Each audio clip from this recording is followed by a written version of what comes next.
Coach, congratulations on the win this afternoon. Before we take questions from the members of the media, I'll just ask you your impressions of the match and then we'll continue thereafter. Yeah, good. Is it still afternoon or good evening? Afternoon. Good afternoon, ladies and gentlemen.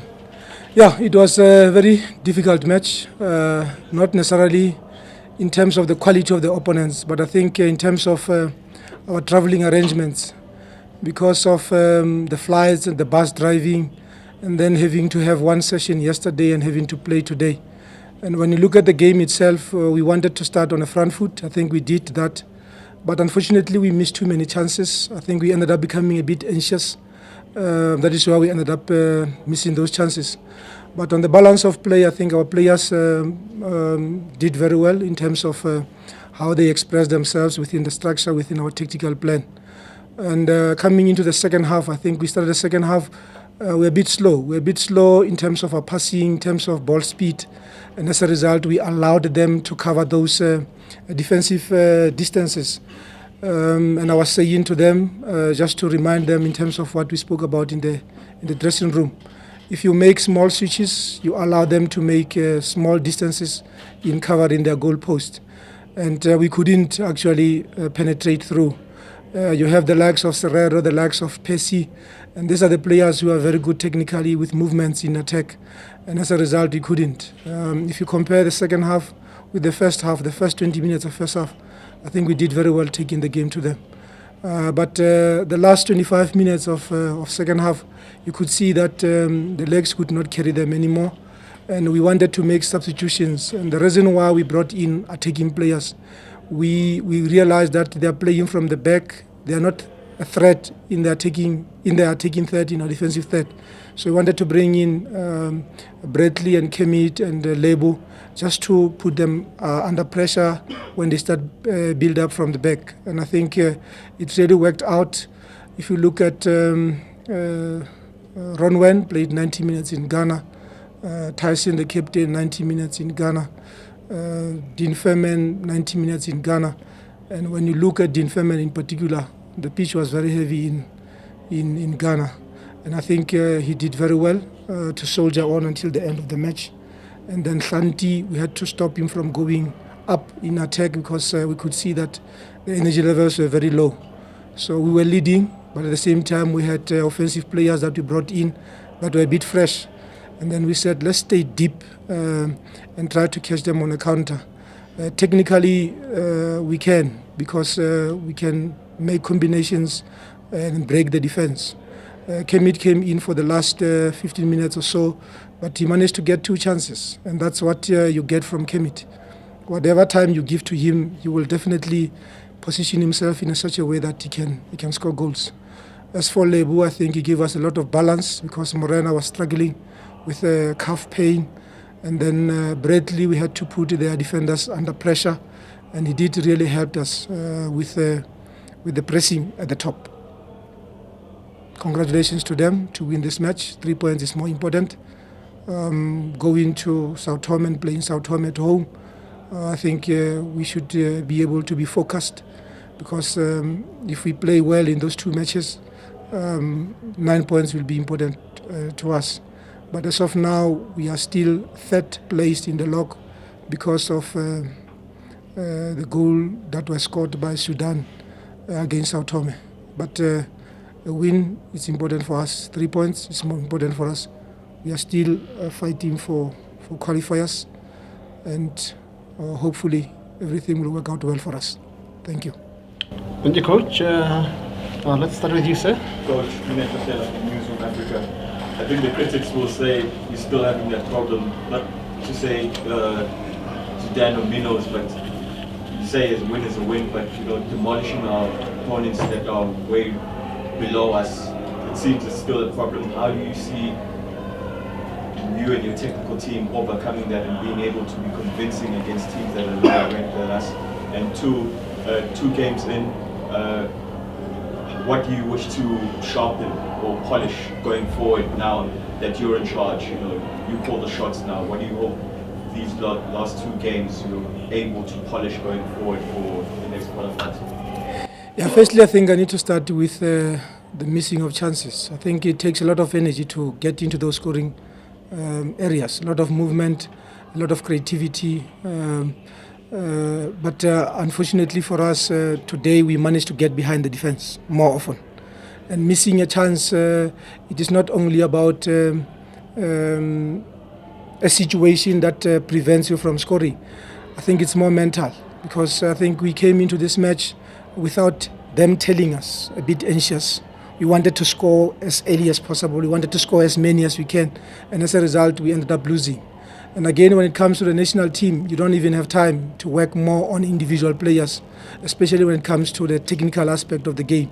If you look at it now, coming into this match, we had 2 sessions before Ghana.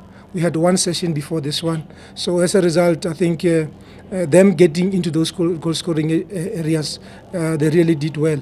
But the goal scoring is a challenge. It's a challenge, and this is the same thing I said when I was asked about us not scoring in Ghana. I said, you work on a number of things that are technical, tactical. If you have got a deep defensive block, you should be able to overlap, you should be able to overload and play from crosses. If you have a deep defensive block, you need to have very creative, very skillful players to eliminate numbers. And I think Serraro tried to do that today. Pesci tried to do that today, and then shooting from distance. I think we had shots from distance from Kamu, from Kemit, from Dean Fairman coming late into the box. So I think it needs time. It needs time for one to work on it. But in the national team, what else can you do? You do a lot of tactical work for the game. You prepare for the opponents, and you want to execute your plan going into the match. As for the 2 games, I think I, for one, I don't worry much about the travelling, because there was nothing I could do about it. It was a decision that was made by CAF, and I could not complain even to the players to say, why is this happening? But the players came back complaining about them being exhausted, them being tired. But we had to sack them up and say, look, we are all in this thing. Let's go and work hard.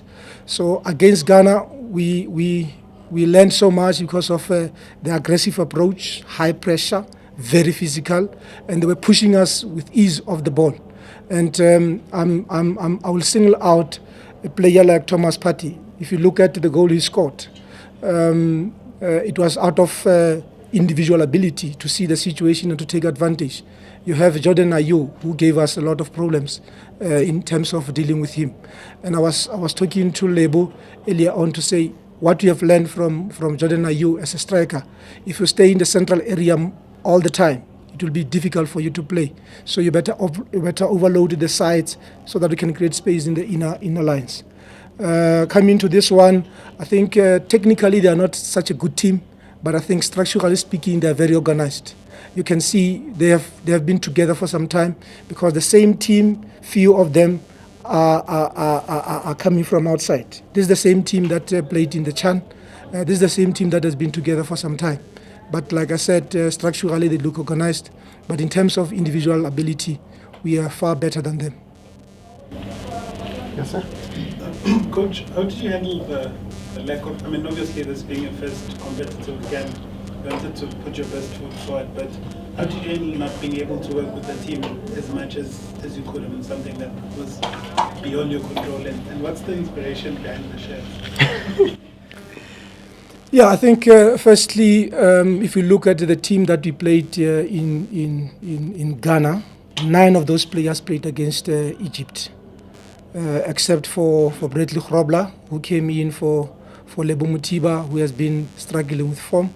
But the good thing about him, last week before he reported for camp, he scored 2 goals for his club. And then we brought also Tato Mukeke for Kamu, who also had challenges in flying from England into Ghana. He reported for camp very late. So those are the changes that we made.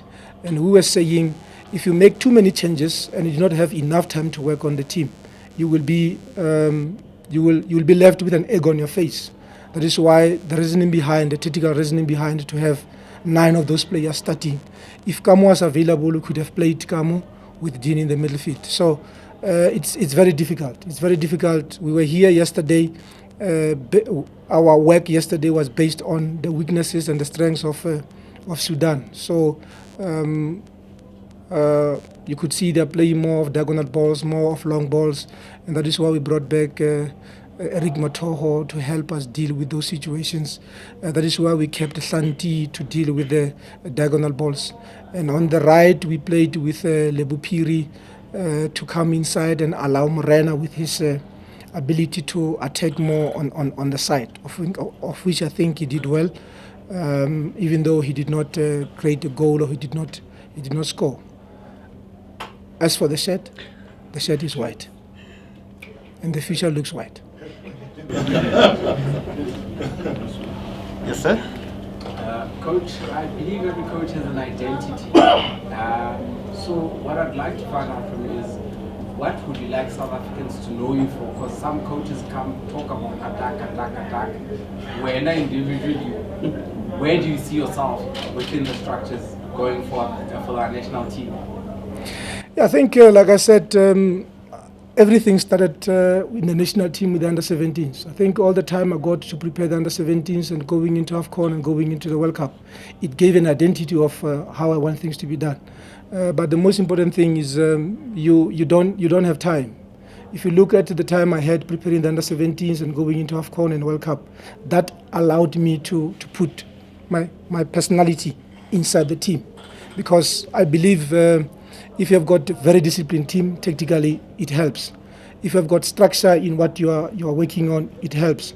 If you have got variations in your movements and you disrupt that pattern of defending, it helps. And quick circulation of the ball, whether in defense or in attack, it's important. And the most important thing is you must have those individual brilliance in the team, those who can win the game for you. And I think with under-17s, I had Sbogakwa Nkembata. We had Riff Rosler playing at the right back, who was a midfielder. So he was helping us going forward. And I think if you look at that team, Kobamelo Kodisang also came in. So you need speed, you need creativity, you need discipline in your attack. And even today, when you look at it, the reason why we started with the 4 attacking players was mainly to say, let's take the game to them. Lodge played 70 minutes, and we felt he might not have the energy to help us go forward. But you have Serrero, who will always sneak in. You have Lebu Phiri, who is technically very good. You have Pesita, who is very arrogant in possession. So I think it is more like that, because tiki-taka, it demands a lot from your players. So it is not direct, it is not tiki-taka, but it's within the tactical strategy that will give you results. We'll take the last 4 players, last 4 questions, starting at the back. Finished. Coach, just your thoughts on yesterday winning. We said 4, sir, because there's 3 more. Please, can you just keep it 2? Okay.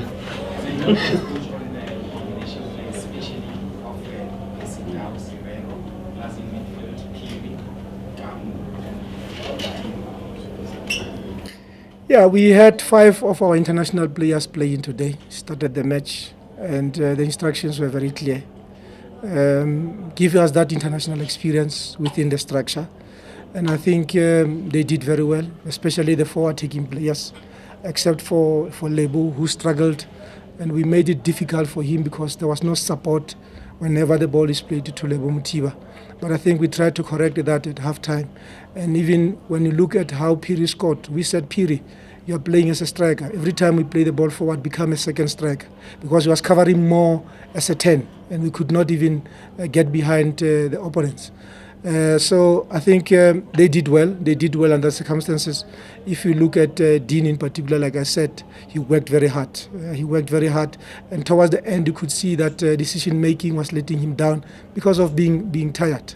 I think offensively, those are the players who really helped us going forward. Second question? The combination play. Yeah, I think I'm talking about the 4 top players. Pesitau, very good on one-on-one. The reason why we had to play him on the left is because we have profiled their right back. He's actually a right winger converted to be a right back. So we knew that Pesita will always have a go at him, and I think he did exactly that. Yes, sir.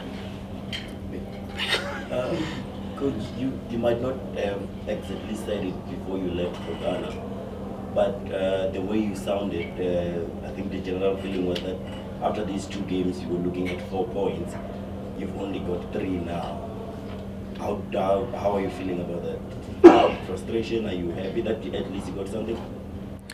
Yeah, like I said, we are still placed third because of the 3 points, because Sudan has got 4 points, which is a small setback for us. But I think I made mention of having to play Sao Tome home and away before we play Sudan and before we play Ghana.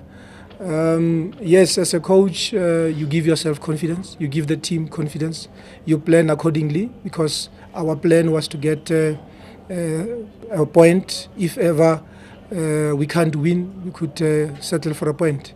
Unfortunately, what happened in Ghana, it is the last match, and the most important match for us was the next match, which was Sudan. And you have a situation where you lose the match with the conditions that we were exposed to in Ghana, and then have to come back home where there is so much pressure from everybody, even for yourself as a player, as a coach, to win the match. Because the only results for us today was a win. We could not even think of any other thing, because if we were to lose this match or if we were to draw this match, we would have put ourselves under a lot of pressure going forward. Yes, sir. Coach, there's a long break now, between now and Sao Tome here. Obviously, I mean, there is a match next day, but that's a World Cup qualifier. How do you navigate through this long break? Yeah, we had a technical meeting and we're discussing the team and profiling the team. Part of the things that we spoke about is that we need to have players who can come into the team and help the current players. If you look at Kamu and Dean, these are the 2 obvious choices in the team. Let's go and profile maybe 2 players who can come in. We know in the under-23 we have got Mokwena, we have got Mbule, we have got Atenkosi who's playing in the first division. But it is important for us now to look for such positions. And again, in the attacking force, we have got Bradley Grobler who's scoring for Super Sport. We also need to get somebody who will also be helping with Bradley Grobler. I think this break I will use it to go to England, to go and speak to Thomas Buckhazen, to the club, to the family, and see if ever, when we are happy with his profiling, can he get a South African passport and be able to come in. Because we are saying we have got a concern with the strikers. And in the local league, we are looking for natural defensive midfielders. And as we are profiling all the teams in the PSL, we are struggling to get those natural defensive midfielders. Kamuela Mokocha, this club is playing as an 8. He's not a defensive midfielder. There are times where you need a defensive midfielder to close the game down. Marcus, is he still Sorry, sir. Last question. He's injured. Last question to the lady. Coach, for me, just in terms of the fan turnout in what is your first competitive game and such an important game, for you, what was it like to actually have a stadium where we're not used to having this many fans turn up for Bafana Bafana? I think from the marketing department from SAFA, they've done very well.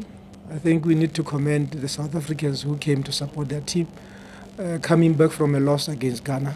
You know, our supporters are very impatient, but today we saw something very different about them.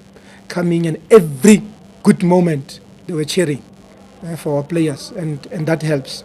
Because we played against Ghana in a 15,000-seater, but they had more than 20,000 people coming to support their team. And the atmosphere was electrifying. And everything that was happening for them, they could easily support the team, support individual players. And I think our players also felt that advantage today of having people who are here to support them, having people who are not here to look for for the negatives, especially after losing a game, the first game against Ghana. So I think we need to applaud them, we need to thank them for the support they've given to the team.